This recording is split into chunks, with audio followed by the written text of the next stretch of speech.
বাবার বাকশক্তি অমোঘ। তার বাণী কখনো বৃথা যেতে পারে না। মিথ্যাচারী ভ্রষ্ট চরিত্রের লোকও বাবার সংস্পর্শে এলে তার লীলায় রূপান্তরিত হয়ে যায়। এর প্রমাণ আমরা নারিসা বাবা আর সুরত মহারাজের ঘটনা থেকেই জানতে পারি। এখানে আরও একটা ঘটনার কথা উল্লেখ করছি। একবার একজন মিথ্যাবাদী মিথ্যা জাল করার অপরাধে ম্যাজিস্ট্রেটের আদালতে অভিযুক্ত হয় এবং বিচারকের কাছে নির্দ্বিধায় অপরাধ অস্বীকার করে। অপরাধের কথা অস্বীকার করল বটে, কিন্তু মনে মনে পাপের ফলের কথা ভেবে সে খুব ভয় পেয়ে যায়। সে বুঝতে পারে এই অপরাধে তার কঠিন সাজা হবে। তারপর লোকমুখে বারদির বাবা লোকনাথের কথা শোনে এবং বাবার বাকসিদ্ধির কথা শুনে মনে মনে চিন্তা করে, কোনো ক্রমে যদি একবার বাবার অভয়বাণী পায় তাহলে সে শাস্তি থেকে রেহাই পাবে। লোকটি বারদিতে আসে। বাবার শরণাগতি নিয়েও সে বাবার কাছে মিথ্যা কথা বলে এবং তার অপরাধ অস্বীকার করে। মুক্তির জন্য বাবার কৃপা ভিক্ষা চায় সে। তার কথা শুনে বাবার মুখ থেকে অভয়বাণী শোনা যায়, তুই মুক্তি লাভ করবি। বাবার কথা অভ্রান্ত এই জেনে সে মহানন্দে বাবার আশীর্বাদ নিয়ে বাড়ির পথে রওনা হয়। কিন্তু আশ্রমে একজন লোক তার পথ আগলে দাঁড়ান। বহুদিন থেকেই সে এই লোকটির গতিবিধি লক্ষ্য করছে।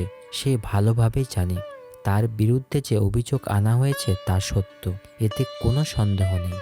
কিন্তু বাবার কাছেও মিথ্যা বলতে দেখে সেবকটি খুব রেগে যান।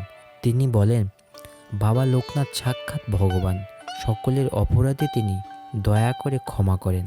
আপনি ভালো করেই জানেন যে আপনি অপরাধী, কিন্তু পরম দয়াল বাবার কাছেও মিথ্যা বলতে কি আপনার বিবেকে একবারও বাঁধল না?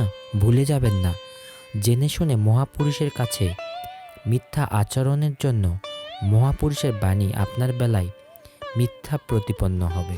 এখানে হয়তো প্রশ্ন আসতে পারে, বাবা লোকনাথ ছিলেন অন্তর্যামী, তিনি সবারই অন্তরের কথা জানতেন, তাহলে একজন মিথ্যাবাদী প্রতারককে মুক্তি পাবি বললেন কেন? এর উত্তরে বলা যায়, বাবা লোকনাথ ছিলেন পতিত পাবন।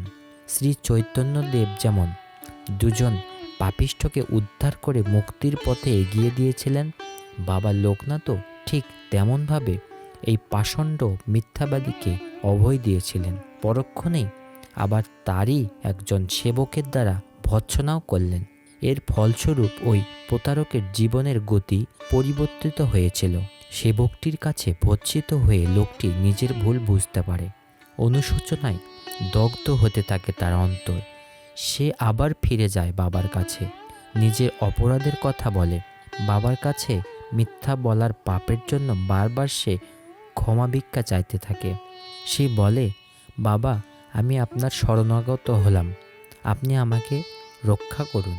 বাবা তো তাই চান, তিনি শরণাগতকে রক্ষা করার জন্যই তো হিমালয়ের ধ্যান মৌন প্রকৃতির বুক থেকে নিম্নে নেমে এসেছিলেন।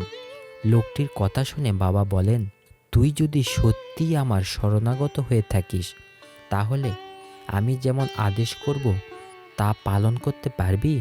তখন লোকটির অন্তরে আদেশ পালনের শক্তি এবং দৃঢ়তাও বাবা সঞ্চারিত করেছেন।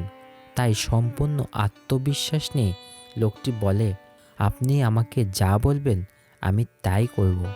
বাবা বললেন, তবে যা, তুই বিচারকের কাছে গিয়ে সবার সামনে নিজের দোষ স্বীকার করে তোর কৃতকর্মের প্রায়শ্চিত্ত কর। তবে আমি যখন তোকে বলেছি মুক্তি লাভ করবি, সেই কথা কখনো মিথ্যে হবে না। বাবার কথায় লোকটির অন্তরে আত্মবিশ্বাসের অগ্নিশিখা জ্বলে ওঠে। বাবার কৃপাশক্তিতে শক্তিমান হয়ে সে বিচারকের কাছে নির্ভয়ে সে তার দোষ স্বীকার করে।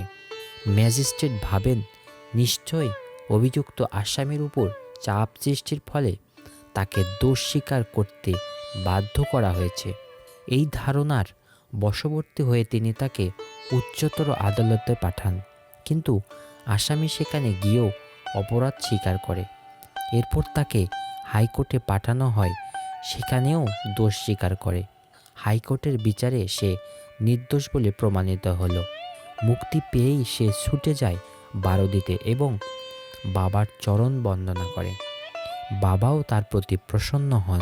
তারপর তাকে